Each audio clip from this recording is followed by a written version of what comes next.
Hi guys, welcome to our podcast Supposedly Adults, where we are four supposed adults sharing our quote-unquote youthful experiences. Talking about the most random life topics. Giving our thoughts that no one cares about. And just trying to make life suck less. That's right, so I'm Jensen. I'm Melody. This is Calvin. And this is Lyris. And today's random question is, do I even need to talk to you? Yo, how are you guys today? Hey. I love how every time I would ask how are you and everybody just goes, not very enthusiastic.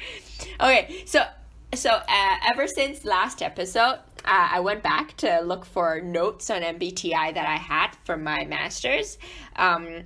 So during my master's, just a little context, but during my master's, because I was doing a developmental psychology degree, and I was just completely lost with my career search and whatnot. So at the career center, they held this MBTI workshop, so I went, because I paid hella lots for my tuition, crazy. So I felt like I should.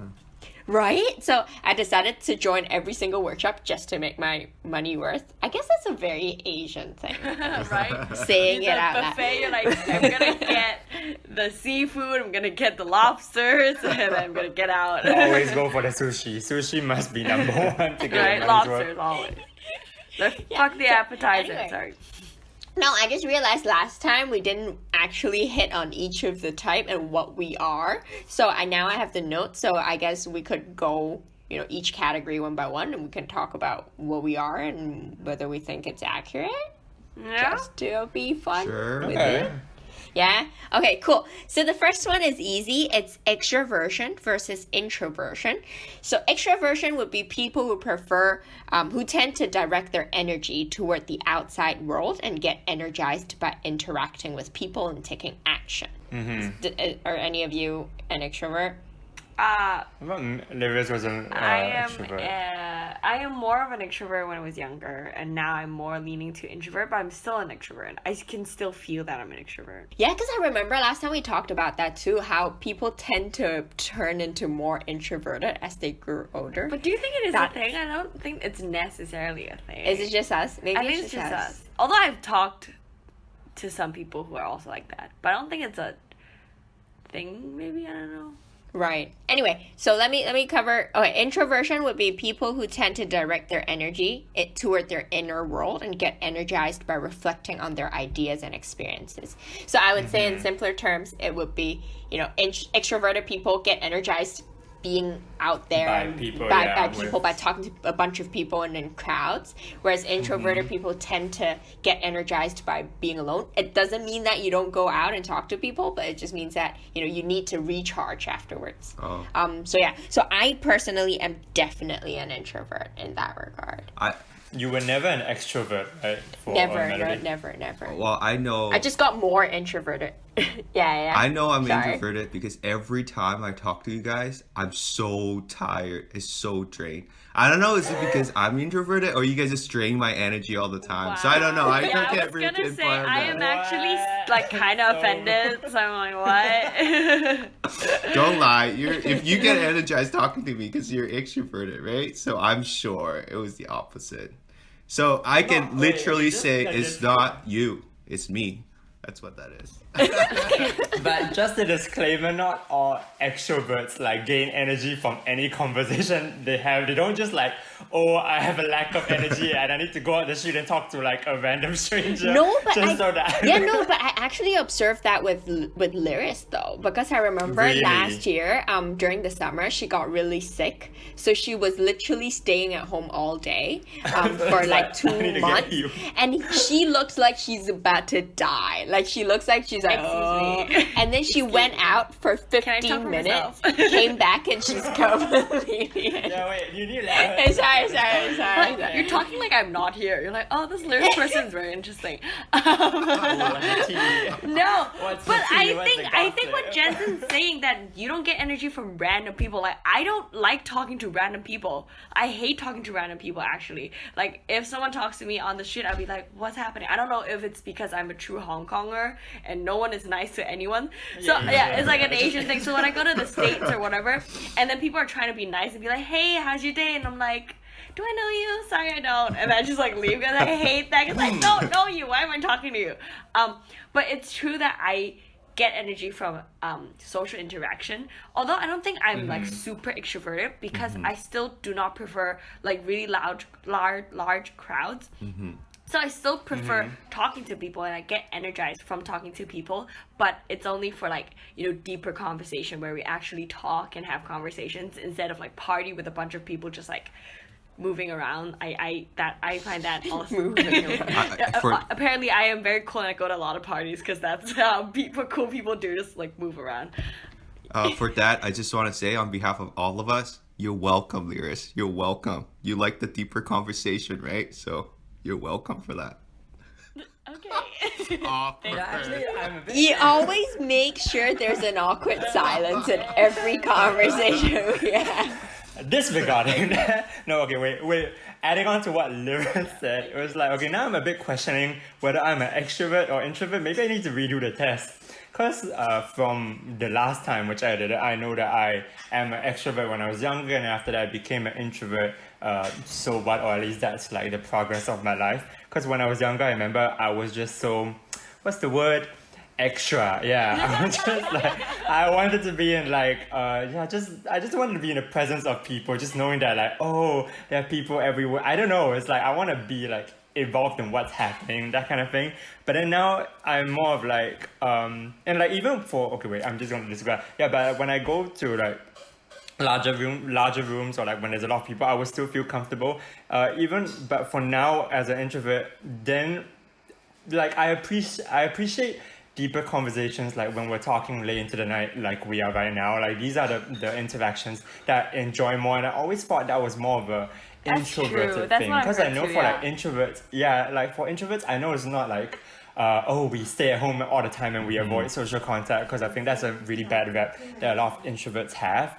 But like for me, it's more of just like I want to talk to people when I want to, not like when they approach me.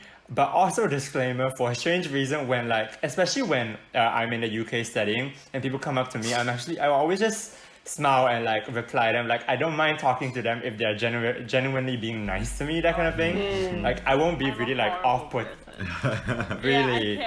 Like when they're really curious over something, and when they take the initiative to like come up to you, then I'm just like, oh, okay, like I'll just talk to you for a few seconds, even though this relationship will go nowhere, right? that kind of thing. I don't mind. I think that's the thing, like the reason why I don't like small when I have talk. energy, Yeah, when I have energy. That's true. The reason why I can't do small talk, because I genuinely am not interested in whatever you're saying.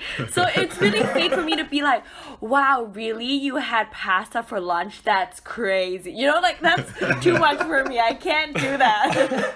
Okay, then in response to that, I can't have just like any random conversation. It must be about like a particular thing. Like if they come up to me and talk about a topic which like I can talk about, which is not like pasta. Yeah, but that's what small talk is to me. I can't do it. I can't, yeah. Small talk is a different level. We're too Asian for this. I really think it's just an Asian thing. We can't do small talk. No, but Asians are really good with small talks, because I don't know about other places that you guys are, but in Hong Kong, they tend to have the most stupid small talk, in a sense where I will be in a restaurant eating and they see you, they'll come over, oh, having lunch, huh? I'm like, what do you think I'm doing right now? Like this is like I'm having breakfast. Yeah, exactly. I'm so confused. Like if I'm heading out, they're like, oh, you're heading out. I'm like, yeah. Like that's like true. I never understood it. But I like Asian small talk because they're very aggressive. Like in the beginning, like they just go immediately like, oh, I don't know, you look fat or something like that. You know, like that's how they small talk full on. Like I go to like auntie meetings and they're like, oh, you got fatter, and I'm like, oh, thanks. You know, and then like it doesn't go anywhere. The conversation, that's it. They just have to to do it. So they just comment pretty much. Yeah, they just have to do it. It's not small talks, it's just comments. But at the same time, I feel like it's not really as like what you guys are describing to me. It's not really Asian small talk per se, but it's more of like a generational small talk. But you know, like how the older generation, like disregarding your race, they'll just always ask the very weird, off-putting questions to you, mostly because you don't really see where they're coming from. I don't know.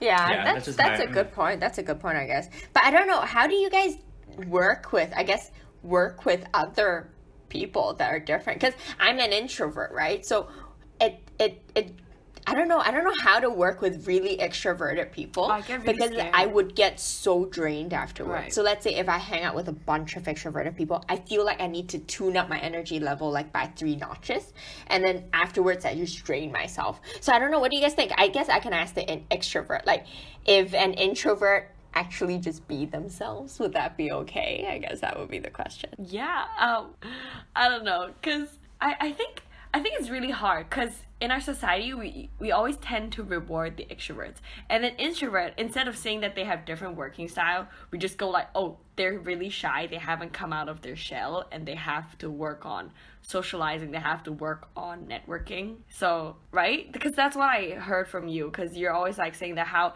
you know, now like the cool co-working space are always like, oh, let's like increase productivity or increase creativity by doing this like open office where there's like bouncy balls everywhere and there's like music and everyone could talk to everyone or whatever, and that like is very distracting, and that really suck for you, right?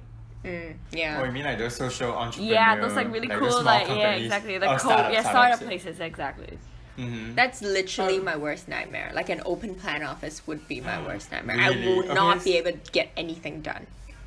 Really, but like for me, okay, so see, for E and I, like for extroverts versus introvert, I don't think it's won't really affect like the workflow as much. Mostly like for extroverts and introverts, I guess they'll find careers itself that are more suited to their personality. So it's like if you're extrovert, you'll be more involved in networking, you'll be more like meeting clients, even though some introverts have to do it, and like vice versa. Versus maybe introverts, they focus more on like the administrative issues, or like they're more like behind the desk making the decisions, that kind of thing.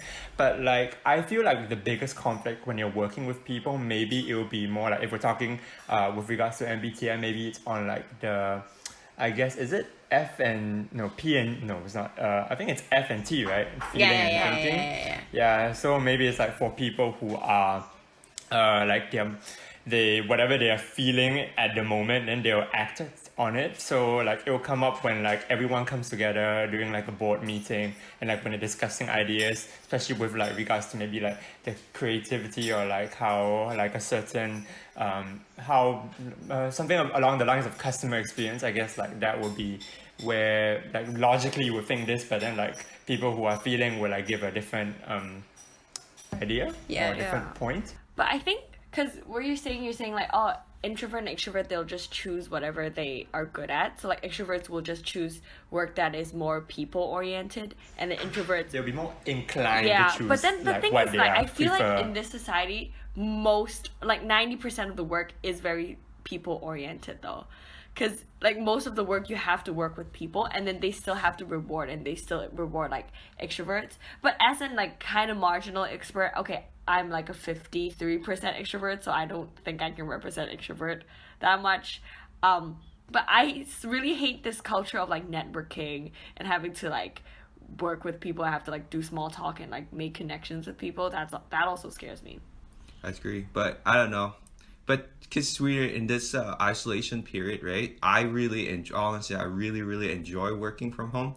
Like I can just do my own work, and then all the meetings is Zoom meetings, so I don't really have to be there. And then I don't know. Okay, I know that people are saying that like during Zoom meetings is more exhausting because like you feel like there are constantly people watching you. But to me, I actually took advantage of it, because every time I'm in a Zoom meeting, I just kind of put it aside and just kind of do my own thing.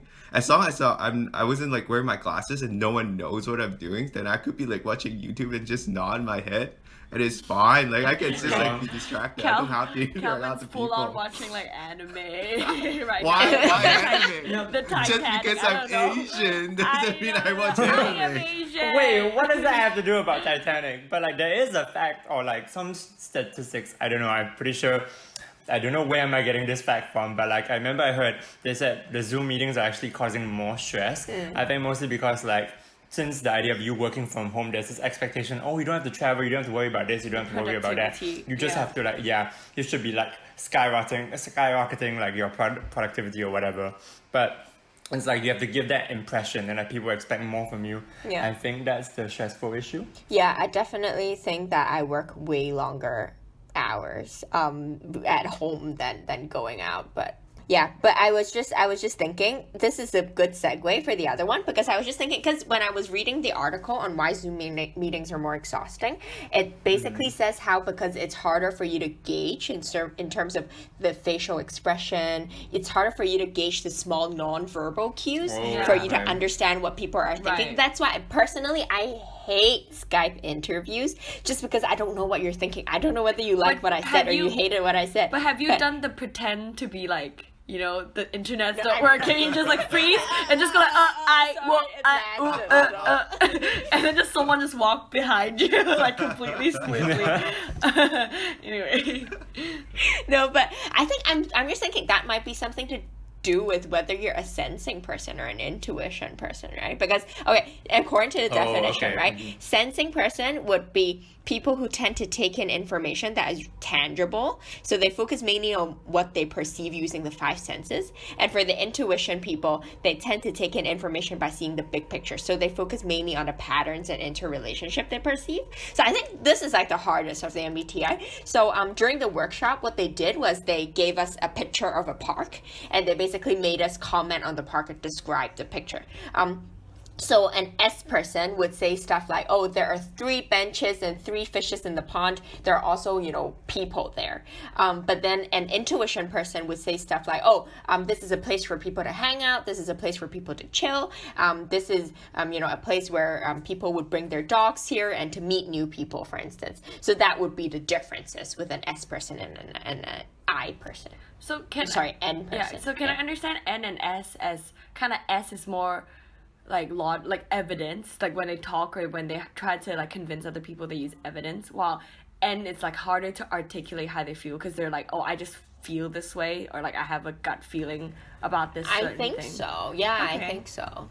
So Yeah. I'm a N, so I'm intuition. N means intuition, right? Yeah. Like, okay. Yeah, So yeah. this is present a lot of problem for me, because, well, it's good and bad, because I'm a PhD student, so I do a lot of research, right? So in my head, I'm always thinking like, oh, this is the big picture. This is how the research is gonna flow. I'm gonna develop a system, and then how I'm gonna collect data. I always think of big picture, but what I always get picked on or like criticized on from my boss is that sometimes I hate the nitty gritty. I hate the detail. Like, I know I need to like have all the details set like in everything, right? But I hate it. I like to oversee how the whole thing flow and all that, and I can't really like just pick on little details. That's why I always need to work with people that help me to compensate, like, because some people are Right. more detail oriented. Then like I can work with them, like, yo, this is how I see the picture, and they can help me to fill in all the blanks. So yeah, like that's why I noticed like that. So I'm definitely intuition or N person, I guess.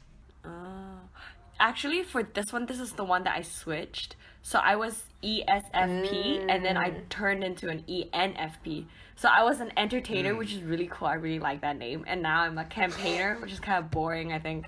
But now I'm an N, and I think, I don't know if I'm understanding this correctly, but I feel like my N comes from my inability to express anything with words. Like, I have that, all of my expressions are nonverbal. So the only way, so like if you hear, like, listen back to all the podcasts, I never have words. I always go like, do you know, like, and I was like, what? And she was like, what? And then I'm like, oh, do you know what I mean? You know, like, that's like how I talk. I can never have actual words. I only have sound and facial expression. So the podcast is really bad format for me, TBH. So I don't know why I'm here, because I can't explain myself ever. I'm moving my hands a lot, because you guys can't see, but I'm moving a lot. I know. Basically, looking at you, it's like watching memes in real time. That's what it is. You have so many facial expressions. Like, I could just screenshot you, and it's all the This is memes. why, like, podcast doesn't work for me. But, yeah. No, I guess a real life application I can think of was so I remember, so the previous job that I'm in like the marketing field, and my boss is like a great sales. So what she does in meetings is she would give this really big picture. She would give this really big picture plan and whatnot, right? And then people would be like, okay, cool. So can you give me some evidence of, you know, this plan working in the past, or do you have some data, or do you have like how much revenue did it increase, and how many percent of profit and whatnot? So obviously we don't have that number, right? So my boss would come in and say that if I have data to provide, then this is not new and creative. this is completely a completely new idea. That's why there wouldn't be a data. So it's either you go with my brand new idea or you don't, or go find something boring that's been done.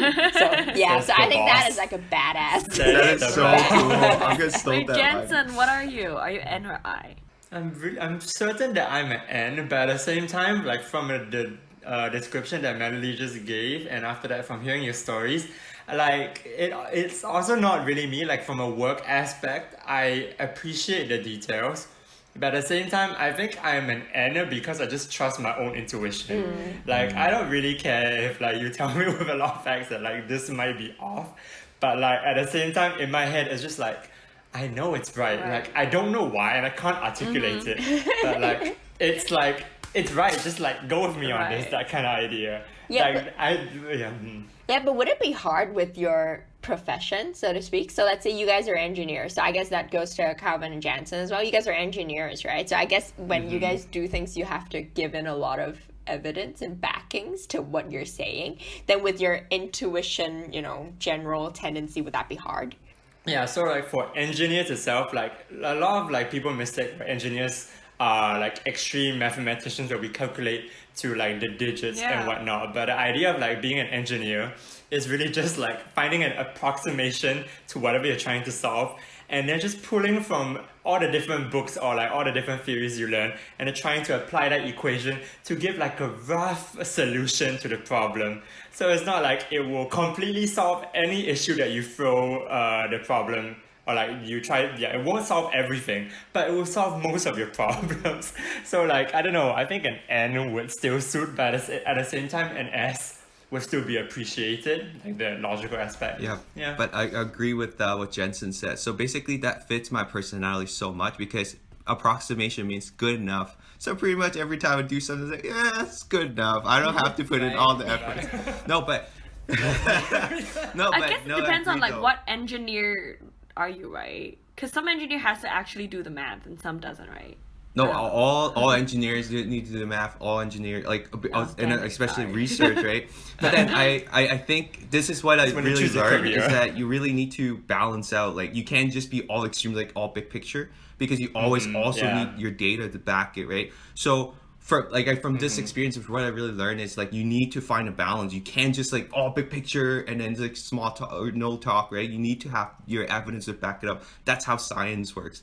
That's why. I guess that's just learning to strike that balance. Yeah, because I think that's super interesting because during high school, I used to take English literature as one of my core subjects. Me too. So then with English, let's go. Yeah, so with English literature, I think one of my biggest takeaway from the English literature would be the fact that I can just bend everything to fit what I want to argue. Because let's say I can say that blue eyes means that she's depressed. I can also say that blue eyes means that she has crystal clear vision. It's basically bending whatever data I have. So I guess this is a very intuition kind of thing because I just bend it. I do not need like proper evidence. Nope, I'm very filled up about it.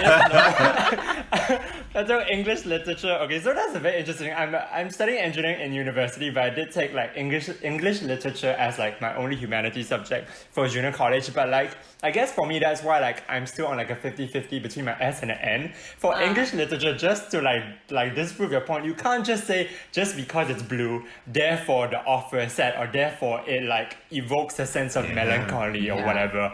You have to actually bring in the context of why the author is actually using such a word in this particular paragraph, in this particular story. Why is this blue color supposedly so important in this story? That's just what I needed to say. I'm sorry for that. This is the tangent which I'm going. I just need to get this shit. I think the funny thing is you need the N to appreciate literature, but you need the S to actually express it. Because it's so hard to articulate. Because it's like... Oh, this is the quote of the day. Let's go. Badass. Actual BA person. No, because it's the thing, right? Because that's the thing. I have this feeling about the film, and you have to like actually give the example, like how they use it, like for example for a film, how they use the light and how they use the whatever and how to create that, and it's kind of like Parasite. Yeah, don't you think that kind of like takes away the beauty of the literature because you're like analyzing it? Okay, for literature people, do you feel like you like it ruins film for you because you can't just like enjoy the film. You have to like analyze it. No, but I enjoy movies more because of the That's true. metaphors Yeah, I that I guess see so. and all I the guess angles and so. whatnot. So I don't know. This is like the longest movie ever, but I really like Birdman. I don't know if you guys watched Birdman. I think I watched it twice and I love it just because there's so many tiny like metaphor. We should do a podcast on this, guys. True. I'm so passionate about this. I didn't watch that, but like I don't mind watching it if you think it's good. I'll watch Yeah, some it's analysis on really it. good. I mean, it's Oscar, Oscar worthy. Oh, it doesn't mean anything. So- Anyway. Sorry. I'm so sorry we're going on this tangent, Calvin. yes. Like you. I'm sorry, I'm so lost. You have a No, wait, I wanna say my go, piece. go, Yeah, go. for like in the film for Parasite itself, like when I first watched it, I actually wasn't really like that intrigued. Mostly because like, it seems like just another ordinary storyline. But like when looking at the analysis, looking at every detail on each scene, how it all ties up to that one theme that is trying to explain to the audience, that's what I think makes the movie so beautiful. True. Right. Yeah. I don't know. I've not watched it Sorry, yet. let's go back. Yeah. But I appreciate talking it. about? But I appreciate it through Harry Potter. I mean, if you go back to watching the first one after everything, then you see all the foreshadowing and everything. Okay, sorry, this is like a big ass Yeah, I tangent. kind of remember. Okay. Actually, I want to Okay, let's bring respond it to back. like Calvin because you were saying how What did I say? I forgot already. so long ago. We were talking about N and S. Yeah, no, Give me, Translation, give yeah. me evidence, In the- Lyris. What did he talk You know, 'cause about? in the beginning, you were, dude. I'm a literature person. I can do this. Because in the beginning, Yeah, ooh, as he there. mentioned, you were saying how you have to, because you're an N, and then the problem is you always focus on the big picture, and you have to have an S person to help you like fill in the details. So, do you think actually working with people who has a different personality or working style with you is actually better for you, or is it harder?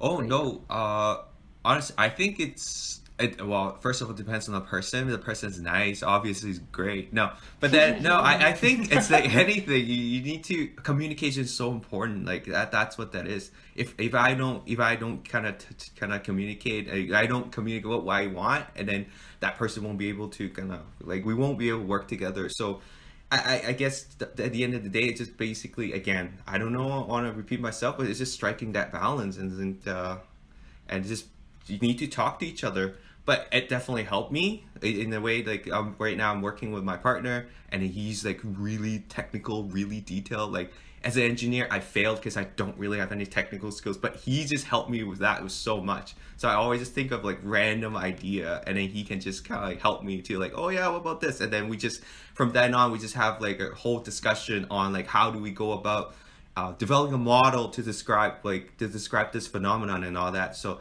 that is really, really cool. So yeah, I just need more balance, I guess. Yeah. Okay, but talking about like intuition and like sensing, I guess, like your personality in the workplace, just to talk about my experience on that, like so far, like of course I won't have as much experience as Calvin, mostly because I'm still like in my undergrad phase. Dude, I'm just say old. it. Just say Boomer. it. I guess. We already established Anyways, that. if you want to shade him, up to you. It's up to you. But like for me at least, like a lot of like the projects that I'm involved in, like those student-led projects or student counselor, event planning, whatnot, it's a lot of creative decision making or like activity decision making. So a lot of the times, like there is a bit of conflict when I try to argue my points across, because again, like I follow my own intuition, like ideas which like in my head feel so Yeah. good, or like I have like that perfect Yeah. vision, or like, oh my god, this is gonna be great, just listen to me, that kind of idea. It's not very like obviously it's not very persuasive when you do so, or when you say such a thing, and like I find it very, very difficult to articulate what exactly do I see in Right. this vision of mine. So it's like it's just a lot of compromise to when people tell me, yeah, so I guess like, yeah, and I'm just recalling the moments where I got like shot down Right. about all my ideas. I was just like, a bit salty, but at the same time, I know where they're coming from. And like looking back, if I was in their position, yeah, I would shoot me down too. Cause like a lot of the times I know I don't make sense, but I think that's the gap. like you really just have to understand where they're coming from. And while you're in the heat of the moment, it's very easy for you to, it's very easy, at least for me, to like just keep wanting to like pursue such an Yeah. idea, or like, oh, I think, I don't remember. I remember like planning a camp and like just really wanting like a beach day, or like really, really wanting it. And like I've seen other people do it. So I have to draw in those examples about like how we're going to carry it out. And after that, provide details. But for me, it's like when I'm so into my, in my own head, and when I really have like a good idea, I will actually go forth and like make sure the idea comes to fruition. So that's where my sensing thing comes in, and I make sure like all the details are here, the timetable, schedule, manpower, everything should be like dot, like to the whatever details are involved to the second. True that kind of thing. engineer. Yeah, True that's just my engineer. You sound just like an engineer. But like Okay, so yeah. I mean, it makes a lot of sense because all of these MBTI stuff is a spectrum anyway, right? So you're not supposed to be either one or another. So it's always a spectrum. So you're always just leaning more against one or another. And I feel like there are different contexts too, because I guess we could move to J and P just because I want to. But the fact that just a very quick You're definition. not being a very J person by skipping F and T. I guess you have changed for Wait, real. let me explain. So J is somebody who typically come to conclusions very quickly and want to move on and take a very organized, planned approach to the world. Whereas a P would be a perceiving person, typically look for more information before coming to conclusions and take a more spontaneous, flexible approach towards the world. So I am a 90% J. You were. But then I lately changed to a P. But I think what's very interesting in my case would be, I feel like in the past I used to be like, let's say every time I go travel, right, I would feel like, okay, I have 4 days in this particular country, I need to make the best out of it. Yeah. So I plan agendas to the dot. I was like, okay, I need to do all of these, and we need to we need to maximum, we need to wake up at 7, and then we need to whatever, right? But then now lately I've just been more let's just go with the flow. We'll figure it out when we're there. So then it's I guess that is like the clearest change in me in terms of being a J and then to a P. I have a quick question. Do you change from a J to a P? Is it because you realize when you plan everything to the dot, you have no friends go on a trip with you anymore? Is that why you change to become a P? Is that why? Hey, okay. In all seriousness, I do feel like that is one of my mindset too. I realize I always plan things to the dot, and things never go according to plan. Because there are so many uncertainties in life, right? Yeah. So things never go as planned anyway. So what's the point of spending so much time? Okay, actually, I was in a counseling lesson. No, not a counseling lesson. I was doing counseling, and then I do realize this too, because I am a crazy P. I'm like a 93% P. So I am the worst at keeping deadlines. I'm the worst at staying on schedule. I never do that, and I am those kind of person who like procrastinate until the very last minute and start working. It's really bad, but I still like planning things. I still like doing schedule. For example, when I go on a trip, I still do the planning. I still have to, because I also have the feeling of like, we only have 4 days, so we have to make the best out of it. So I still have the plan, and I still have to write down every single schedule, and like I have to do all the research. But I think that's where my P kicks in. When I'm actually on the trip, then I just go with the flow. So I have to like feel it. So like, okay, do I feel like eating ramen today? No, I don't feel like eating ramen. So I'm just not going to eat the ramen. I'm just going to eat sushi right now. So we'll do the ramen tomorrow, So I still have a schedule. Interesting. But I have to be very specific, right? If you plan ramen in your itinerary, I would be very concerned. Clearly, you give this so many thoughts about Cute, this. right? I know, exactly. No, but exactly, because I still have to have the schedule, but I still have to like feel. I'm kind of like in tune to what I'm feeling at that moment, and I'll just do that. I think that's the P. Yeah, for me, it's like especially when Melody talked about traveling itself, I think that shows a lot because you're literally planning for like technically another life in this other country for like that brief moment of time. So you want to like hit all the landmarks and whatnot. So like, again, I think I'm like another 50-50 on like this. I feel like I'm just 50-50 for everything. Do I even have a personality? Okay, wait, disregarding that. Don't So worry. like when I'm traveling, So like a best example of like my J energy like just shooting out from my body was last year, I think, for Christmas. Like that was the first time I'm in UK. I just planned like a whole 10-city trip within like 2.5 weeks, that kind of thing. And I made sure like there were 2 different groups of people that I would be seeing, but like they wouldn't follow me for the whole trip. So I could satisfy, okay, I'm meeting with all these groups. After that, I'm gonna go solo for a moment because I also never tried that as an Asian. I don't have the opportunity to jet set here. After that, meeting like a final friend at the end of the trip. So that's really where my J kicks in. And I just, but at the same time, it's like my J can fluctuate a bit. So like when I'm alone, it will be easier for me to plan. But if like I'm with other people, my P instincts will kick in a bit more because I know that if I'm going too J, then I know that like I will be irritating a lot of people and kind of exhausting people, especially when I'm traveling. I think I'm just an insane traveler. For people who know me or have traveled with me, like I think traveling with me is an experience, but like I do make sure the reason why I'm traveling is like fulfilled, at least for me. I don't know what is in it for them, but like I do enjoy like everyone's company and making sure that we all have a good time at the same time. It's that balance. I think it's definitely difficult traveling with a big group of people. I hate it because I feel like all of us have different interests, and you know, some might want to go to the museum and some might want to go food, and it's hard. But I feel like but I personally feel like my J definitely handicaps me. So a lot of people say that they appreciate my J-ness because, let's say, I think I have a problem.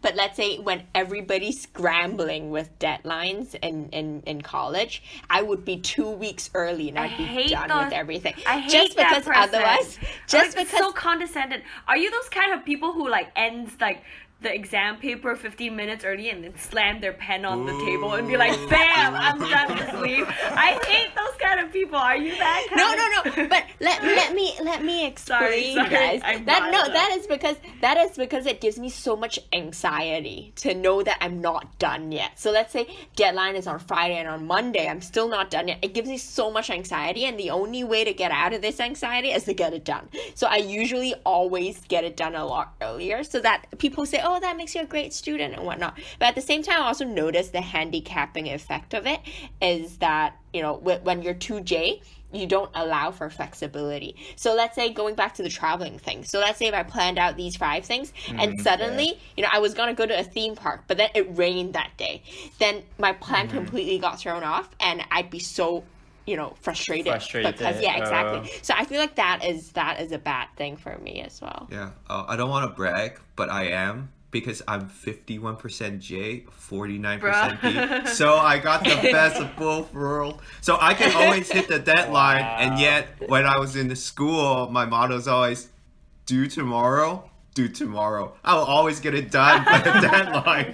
But it's fine. I'll finish it. But why rush? It's due tomorrow. So that's what I want to say. That's and it's good that you don't have to stress like too much about it as well. Yeah, because honestly, like you guys said, right? There's so, like, I don't know, there's so many unexpected things and changes in life. You can never plan it out. It never goes according to plan. You can kind of have a rough outline, right? Kind of like, these are the things that I want to do. But let's say for work, right? There's always like urgent things comes in. Like, then you just need to adapt and change, be flexible. It happens all the time. So yeah, I don't know. Like you can't just be so set on one thing. Yeah, for me, like with regards to like you guys are talking about traveling and like working with other people, I think when my P comes through, when like there's another J in the room and when like they have a set idea of what to do, then I'll be just like, okay, since you have it down, like let's go with what you're doing. Like I think Yeah, I don't know. I guess I used to hate it, right? Because let's say working with P's, it drives me nuts because my entire family is a P. That's so rude. Why do you always have to attack me? I don't know. I hate it. No, because the thing is, right?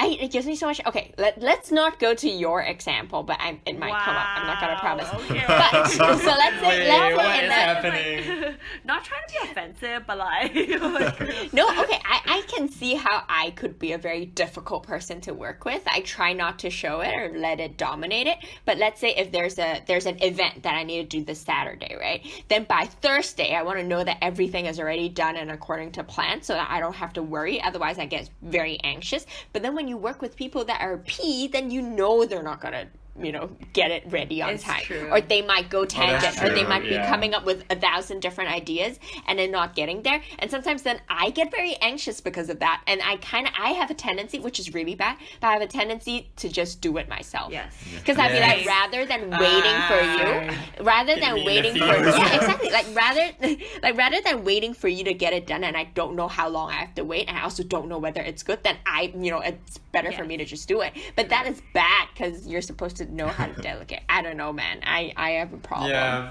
Going back to what I said and also adding on to what you said, like when a J takes over, it feels good because like someone like knows what they're doing. When a It's P true. takes over, I feel so worried and I'm just like, oh my god. It's true though. But you my need God, the P for flashbacks. morale and entertainment, just the calm, like everything's gonna be fine. Like Like, a small P, it's like, I'm but like sure someone we- who still does the work. It's I'm like- sure 20-minute of travel time will like suddenly magically become a 5-minute. It will be fine. We won't be late. I feel like P's are just like really crazy, unrealistic optimists. I think that's it. You're just like, yeah, I can Really? finish in What? 2 hours. That'll be fine. I think You that's sound exactly like me. I love it. Oh, then I also like P. I'm also like a P as well. Oh, I have a friend once told me he's a banker, right? So, with iBankers, they always work super late. So he said that there's always a model for him. Whenever there's something to do, he would ask himself always a 3 model? questions. There's always a model, like No, oh, you like mean, model, like what he lives by, essentially, with Okay, his I'm work. confused. Because Like always a model, like runway model. what's the motto? It's What? like, Wait, what? That's the So reference. makes sense. Whoa, bangers about it. girl.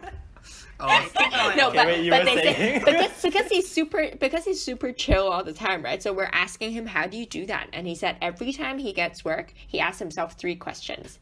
Do I need to do it now? Do I need to do I definitely have to do it? Is there anybody else who could do it? And he would ask himself these 3 questions, and then he'll just go off work because it's fine. So I think I And then he should. still do the work. I should do basically. P is tomorrow. like- do tomorrow. P is like, do I want to do it? No. Okay. I don't have to. That's what. You know me. No, but yeah, I would love, basically insight from the P's so that I know how to deal with P's when I work. I don't know. Because I do but you are want to P. be more You're not flexible, right? Because I feel like everything is, as Calvin and as we've said just then, everything changes constantly, and Yeah. there's so much changes. So I need to be more adaptable and flexible and things. And I Yeah. also feel like creativity is important. And when I'm trying to stick with a schedule, it'll be hard. So I would love to see whether you guys have tips for me.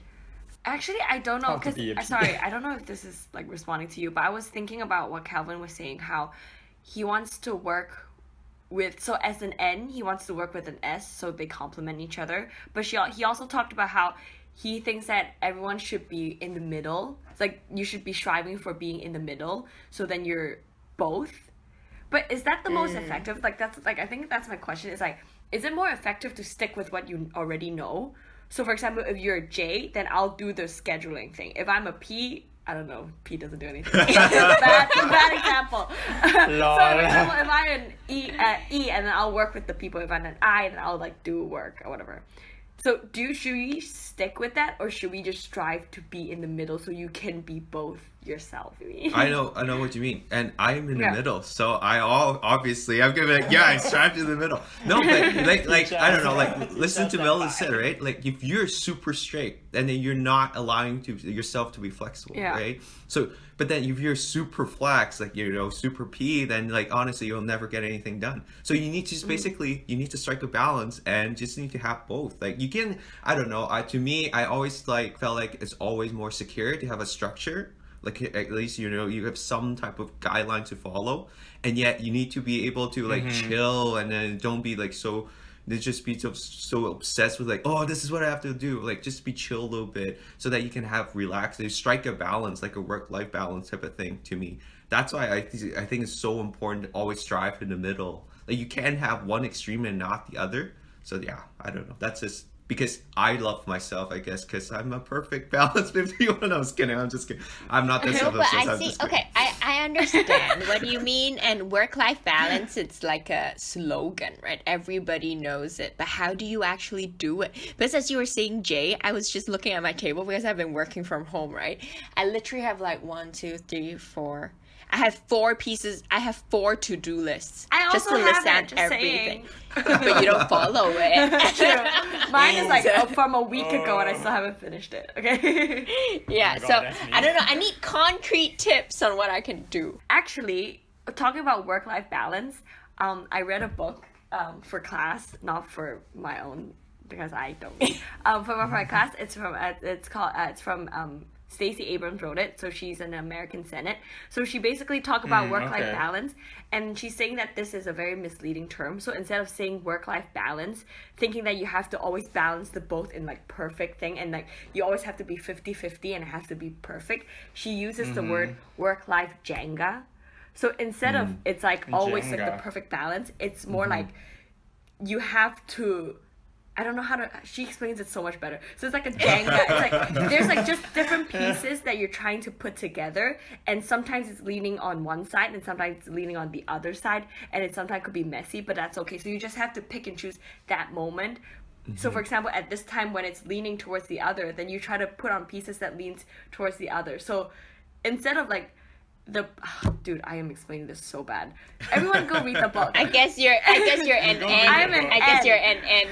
Podcast is sponsored. No, I wish, man. Jenga. You can sponsor us, Jenga. That's what J stands for. Now get it. Yeah. Okay. No, I guess it's like, because I think it's really hard because sometimes we always have to focus on, I want to strike a balance, and that really stresses people out, right? Because whenever you lean towards one side, you're like, oh crap, I have to go back to the other side. Then somehow you don't feel anything or you don't do anything because you're like, oh, I always have to keep the balance. So that idea of like work-life Jenga really helps me because it's like, oh, I don't have to be perfect all the time. I don't have to be balanced all the time. I could be on one side and then be like, okay, at this time I have to be more J. Okay, then I'm too much of a J. Then I can agree. In this moment I can be a P. You know, like it's that Jenga moment that really helped me lessen the anxiety of being perfect, I guess. Right. I really like this metaphor, being a literature person, but I really like this metaphor because to me, like when you just said Jenga, to me it wasn't like leaning whatever. What I was thinking is I need to take a piece out of my block and I can put it up top later on. Yeah. So I guess my takeaway from this would be, let's say if I have 10 billion things to do, and just to make it perfect, you know, sometimes I need to take a block out and sometimes I need to just sacrifice one thing to make it not as perfect or ideal. And you know, I can try to put it back up later on, or try to, you know, put it back in later on. So I guess that would be my thank you for this coaching situation. Wow. I actually got something out of it. I just That's want to perfect. apologize to Stacey Abrams. Your book is amazing and explained it really badly. I'm so sorry. You can also She's sponsor listening to us. Sponsor us, thank you. we have no sponsor. No, I was just I don't know. I don't want to ruin your moment, but I'm just wondering, like you talk about Jenga. I took a piece at the bottom, put it up top. You just make it so much more fragile. Your whole structure. Again, this is engineering speaking because I'm visualizing it. You took But it that's block life, out. bro. So That's life. So are you? That's the game, though. Like the game is not to Put it fill there. up all the Like, never holes. have it fall. No, I get it. It's okay. I was just trying to make a very dumb, stupid engineering joke. That's all. that a joke? That's all. Is it- Alright, I'm done now. I'm done. I'm done. Really get it, Jen's like, but- is that a joke?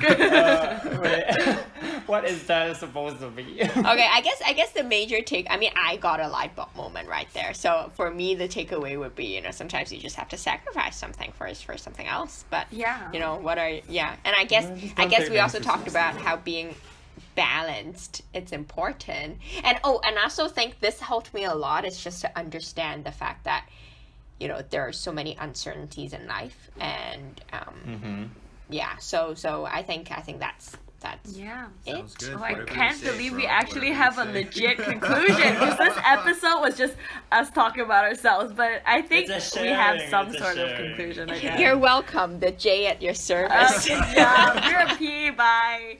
Okay, all right. Have a good night, Alright, guys. see ya. Take care. Bye. Bye.